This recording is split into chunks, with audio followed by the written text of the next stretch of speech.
Hi, I'm Dana and this is Otis, and today we're doing the second part of things that I can only technically do as an autistic adult, because there's a lot of things in my life that I have to do. Like, they're not an optional voluntary thing, they need to be done, someone has to do them. I'm the only person here, I'm gonna have to do them. Whether or not I can actually do it, whether or not it's really a plausible thing for me to be able to do, is a whole nother thing.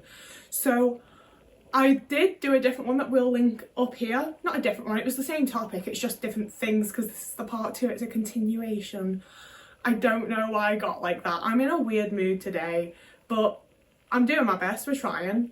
So the first one's a little bit funny and a little bit silly because I don't like my videos being entirely fucking miserable, and it's technically, I can crochet. I made this jumper, I did this was all me, I did this ribbing, I did this, and as you can see it is like mostly a granny knit, and like I managed my scallops, like I can technically crochet, I have crocheted this whole entire jumper. I also sent a video to a friend that like actually does crochet and follows patterns and can like do it properly, and they were like, what is this stitch? They had to like go and try it themselves and explain that I'm doing like some like weird half double crochet backwards thing. Like, it's crochet, technically, but I was watching and following tutorials to do it, and if you'd asked me, I'd have told you I'm doing exactly what this woman in the video is doing. I'm doing crochet, I'm doing it properly, I'm doing it right, I'm doing a double crochet, granny stitch, jumper thing. I wasn't. I simply wasn't. And like, I am, but I'm not. You know, and that's how a lot of these are. It's like I'm doing the thing, I get the finished result, I get to where I need to be. I haven't done any of the correct steps to get me there. I don't know how it ends up happening, but I do it. However, as always, we're gonna get pretty serious pretty quickly. I can look after my cat. He's the friendliest, most perfect little baby. He is well fed, he has clean litter boxes at all times. He is technically a well looked after little cat. It takes every ounce of my fucking strength and energy some days to make sure he is fed and has a clean litter box. I try really, really hard to play with him for at least half an hour a day, and obviously we spend lots of time just like cuddling and sat together and hanging out like this, but also he's a cat, and I'm his entire world. Like, he's an indoor cat, this house is his world. I need to play with him, I need to entertain him, I need to keep him happy, I need to make sure that his food is diverse. He's got these weird little bald spots on his shoulder blades, on either shoulder blade, not because I've looked it up, and in the middle it's quite likely to be ringworm, but it's on either shoulder blade, and he doesn't have any other patches, and I don't know what it is, and I'm not going to leave it to get bad, don't get me wrong, but taking him to the vet is such a mental and physical ordeal for me, because it's only like a 7-minute walk or something up the road, so like, I'm not waiting 15 minutes to get an Uber there. You know, it's like a 2-minute drive, if that. Like, it would just be ridiculous. So I put him in his little box and I carry him there, and it's physically exhausting.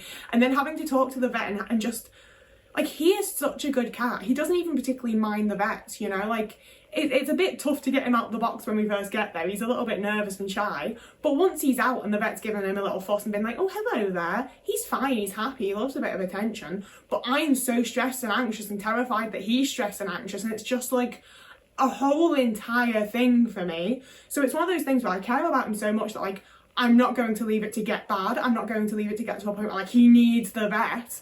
A lot of the times that I've taken him to the vets, they've been like, he's fine, he's absolutely okay, you didn't need to bring him.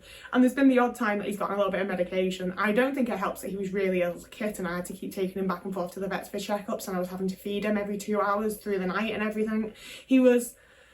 I had like 6 weeks, but every time I looked at him I was expecting him to be dead, and that's definitely not helped with that kind of thing.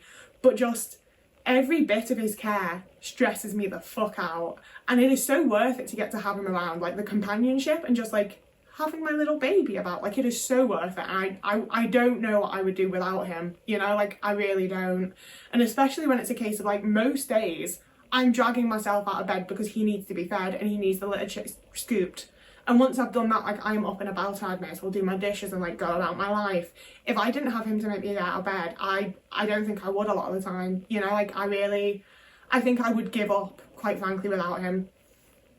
And it wouldn't even be giving up, it would just be, what's the point, you know? Like, I don't need to get up without him. It's like, he really is like a driving factor of my life in many ways, but also like I don't feel like I can technically care for him, because if I was like caring for him well, I wouldn't feel this like constantly anxious and fucking terrified that I was doing something wrong. And especially when it's a case of like, I've had many a time, not many, like twice, where someone's come into my life and been like, you're doing this thing that you shouldn't be doing, or you're not doing this thing that you should be doing. And I've had to be like, oh shit, like I have not been caring for this animal properly. I need to like fucking adjust and change the routine and do better. And I'm constantly scared that I'm going to find out that there's another thing that's like that, you know? And I also like, I'm looking at different food for him at the minute, because he's been on Gourmet Gold since he was like a little baby kitten, like the little tins. I'm wondering if his skin like bald spot thing is because of a food allergy that's developed. Like, constant fucking research, constant concern, constant worry, and it's worth it, but also I don't feel like I can technically do it, you know? Like, quite frankly, if I knew what I knew now, and I could go back to when I was 16 and getting my first cats, I wouldn't have. I absolutely wouldn't have. Because I got my first set of cats at 16 when I first moved out. Is he wobbling my camera? Yeah. Oh man, you either need to sit with me or on the couch or just anywhere that isn't the bed, I'm afraid, little guy. Anywhere but the bed. He's gonna go straight back to the bed, isn't he? But yeah, I've gotten my first set of cats, and then his mum showed up as a stray, and I already had 2 cats, so what's a third one? And then she was fucking pregnant, and I didn't know, so suddenly I had 5 cats, and I couldn't manage that. Like, oh, I've moved, haven't I? Like, at the time I had a partner, and he was supposed to help with looking after them, and he didn't actually, but he did shame me if I wasn't like making sure the trays were scooped and making sure they were fed and things. So even though he didn't actually help, he did help me to like maintain their care and feel like I was doing the right things for them. But I also could not cope with 5 cats whatsoever, and slowly rehomed them to like people that could cope with them and could care for them properly. And again, I never got to the point where like they weren't being cared for and they should have been taken, they needed to be rehomed. But the level of stress and anxiety and just like energy it was taking up to make sure that they were cared for in like the base ways was just way too fucking much. And it's still so much, and making sure that like I'm home in time to feed him when I go out and do things, and just the overall activity of caring for a cat and having a pet is so much. It's so much. I don't know that I really do the best job of it, and I don't feel like I can really do the things that I do. You know, like I would say it's not sustainable, but also I've been doing it for like, if you include my first set of cats, I've been doing this on my own for like 12 years now, and I've been doing it with Otis specifically for 5. Like, if it wasn't sustainable, I wouldn't be able to be sustaining it. He's gone back onto the bed! Moving on from animal care, I can technically make phone calls. I hate them. I despise them. Technically, I am verbal. I can speak. I should be able to pick up a phone and speak to the person. And 8 times out of 10, like, I have gotten somewhat better with it recently. I do honestly think that it's because I was having to call estate agents in Yorkshire, and it was mostly women with little Yorkshire accents answering. Like, you don't scare me. I like that. I like a Yorkshire accent. Like, that's made it easier. If I could exclusively speak to people with accents that I like and find easy to understand, that would help me out a lot. But just the entire act of making a phone call, like, I already struggle so much with communication and with socialising and with like getting my point across and asking the questions I need to ask and understanding what the person is telling me. All of it's already so difficult, and now you want me to do it without being able to see any of their body language, without being able to see their facial expression, without really being able to like decipher their tone of voice. And I can't fucking hear them properly because it's over a phone line. I can hear the buzzing of the fact it's on a phone more than I can hear their voice. Like, it's a fucking nightmare, quite frankly. I absolutely despise it. There are very, very few things in this world that I like less than phone calls. They make me so incredibly anxious. And it's one of those things where, like, I can nearly always initiate the phone call. You know, like I can type a number and press call. If I'm going to be able to say anything when they answer, I don't know.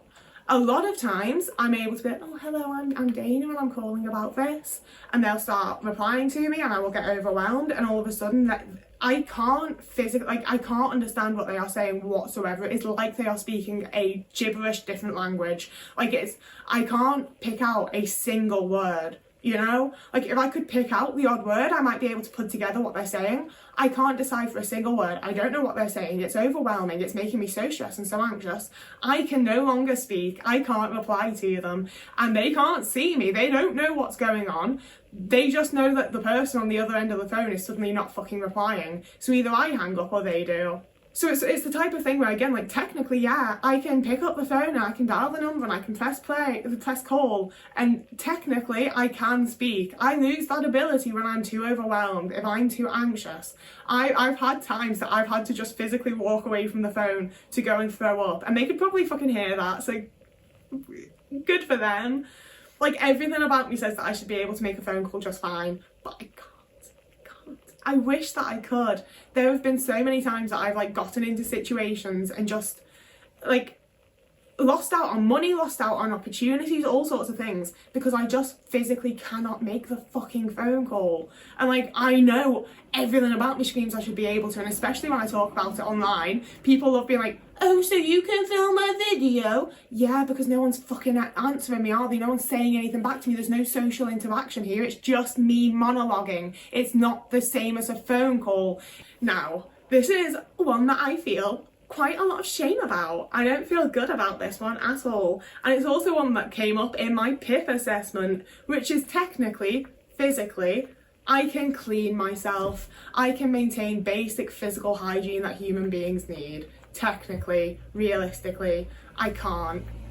I feel so gross about it. When people are talking, are like, when people don't shower every day, it's so gross. What do you mean you shower every... Bitch, I shower once a week and I'm lucky to do so.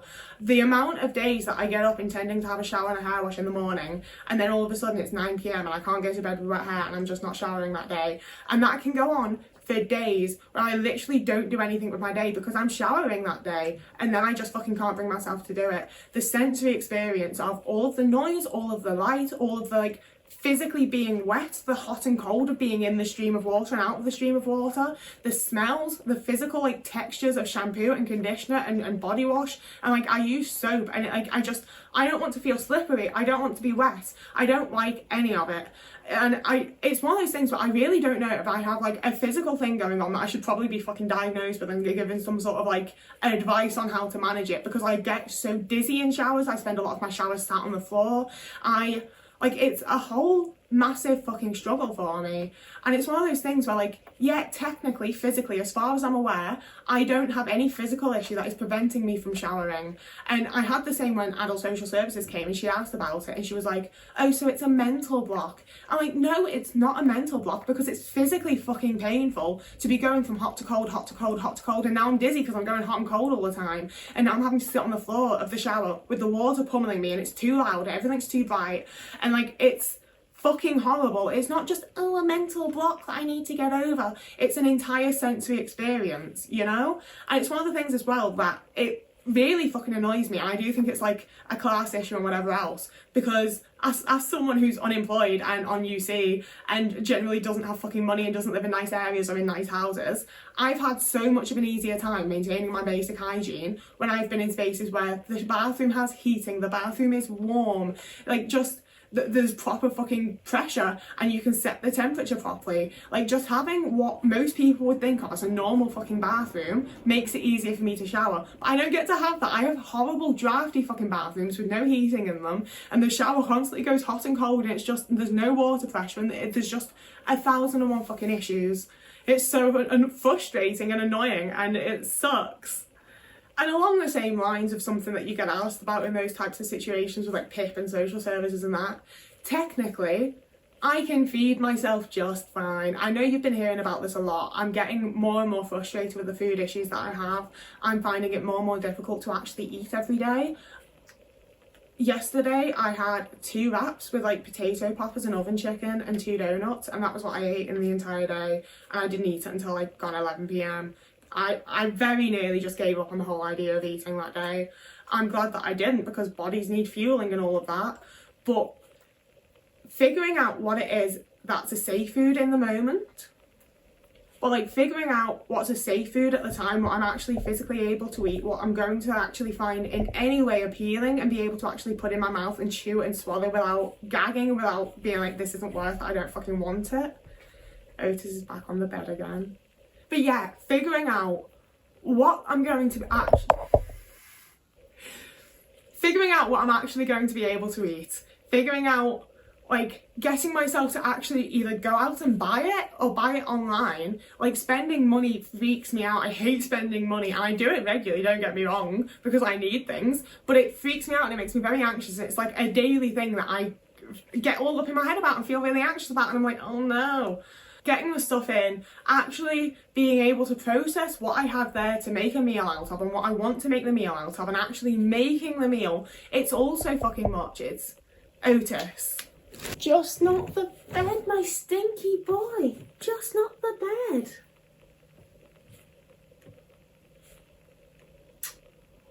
And you have to do it every fucking day. I don't have the mental capacity to be doing this every single... I barely have the mental capacity to do it once a day. And I should really be doing it 2 or 3 times. And I just can't. I haven't been able to in the last like fucking decade. It's for the vast majority of my adult life, I've eaten 1 meal a day and barely fucking managed it.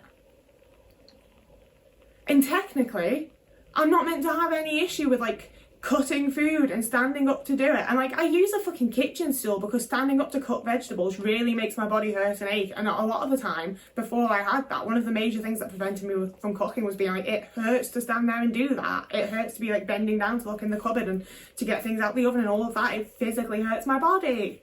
But even before I get to the point of cooking, all of the mental stuff that goes into it, I don't feel particularly capable of, you know. And I've tried so many fucking accommodations and various things to do and this and that, and like I haven't found any of them easier, you know. And finally, the one that I want to wrap up on a bit quick is exercise. Obviously, I'm fairly sure I have something going on with my body because a lot of things just hurt.